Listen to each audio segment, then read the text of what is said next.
bamboohr.com/HR. This is a limited offer, only available to radio listeners at bamboohr.com/HR. That's bamboohr.com/HR. AM 560, The Answer. Dan and Amy, well, the Texas Democrat Socialists are back in Austin. I guess they ran out of beer. And so Republicans now have sent that election reform bill to Governor Greg Abbott. Yeah. Who will sign it. Theater, anyway. The bill, which is, of course, being characterized by Democrat Socialists locally and nationally as, disenfranchising minorities, trying to permanently ensconce Republicans in power, limits early voting hours, to between 6 a.m. and 10 p.m. I mean, is 16 hours really enough? Rather than allowing counties to offer as many voting hours as they choose above a certain minimum, the bill also places new restrictions on structures that can be used for voting. Translation, Zucker boxes. Bans public officials from offering people unsolicited applications to vote by mail. I think that sounds very reasonable. I think so, fair. Too. And it sounds 16 hours is plenty of time. And it sounds additionally reasonable, particularly the preemptive mailing of ballots. When you look at this news out of Wisconsin, the Public Interest Legal Foundation out of Indianapolis, which is J. Christian Adams' operation, found 82,766 mail ballots sent to voters in Wisconsin for the November 2020 presidential election that went missing or undeliverable. And that's 4 times the number by which Joe Biden won the state. J. Christian Adams saying, "We now know the cost of the rush to mail balloting, lost ballots. Mail ballots invite error, disenfranchisement of voters, and puts the inept U.S. Post Office determining the outcome of elections." In Wisconsin in 2020, 86% of the ballots cast were mailed. In 2016, it was 11%.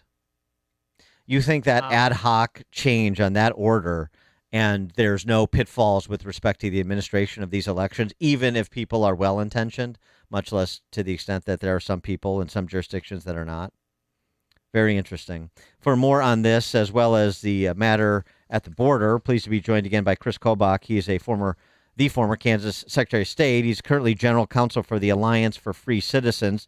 Kris, thanks for joining us. Before we get to the border, you were outspoken about election integrity as well. So, commentary from you on the developments in Texas and this story out of Wisconsin and just the larger movement afoot to try to maintain or enhance, ideally, the integrity of elections in this country. Well, elections can and should be both easy and safe. Easy to vote, but also hard to cheat. And mail-in ballots are the form of voting that is the most susceptible to cheating. In addition to that, you also have the problem that J. Christian Adams' group has brought up, and that is that if you mail out the vast majority of ballots, or in some states now it's 100% by mail, then you are going to lose lots of ballots. The post office will lose them. People move, and their new address, for whatever reason, is not in the change of address system the post office maintains, so they go to the wrong place. The ballots never reach the person. If you go to a complete all-mail system like Colorado has, then it's a disaster because many people are in the system twice. A woman may be there under her maiden name and her married name. Someone named William may be there under Bill and William.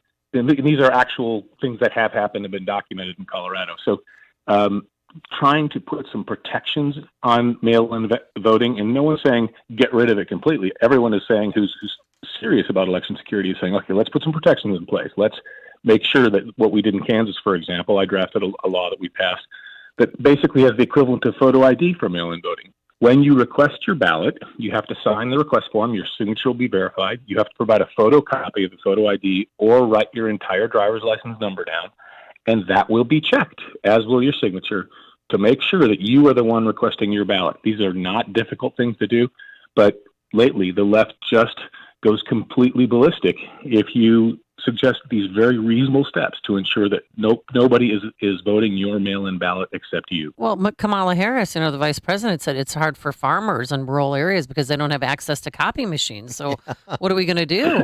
Yeah, that's right. Kris, I mean, my gosh, how are they going to be able to Xerox that? Yeah, exactly. Well, You're in Kansas. Yeah, we do have that. We do have some counties where it might be 20 miles to the nearest county seat.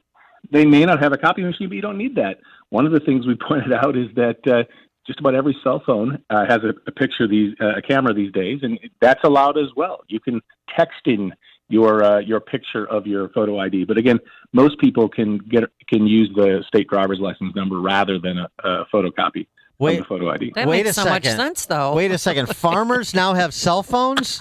Has Crazy. anybody told Kamala Harris that? She probably doesn't know that they drive $400,000 Exactly. that have GPS and autopilot. Oh my God! I thought cell phones were reserved for urban sophisticates. I had no idea. That is an important development. Part of the discussion about election integrity is border integrity, and you are with the Alliance for Free Citizens litigating this case against, the federal government, basically, on behalf of a bunch of county sheriffs in Texas. Give us the gist of the case and the status of it.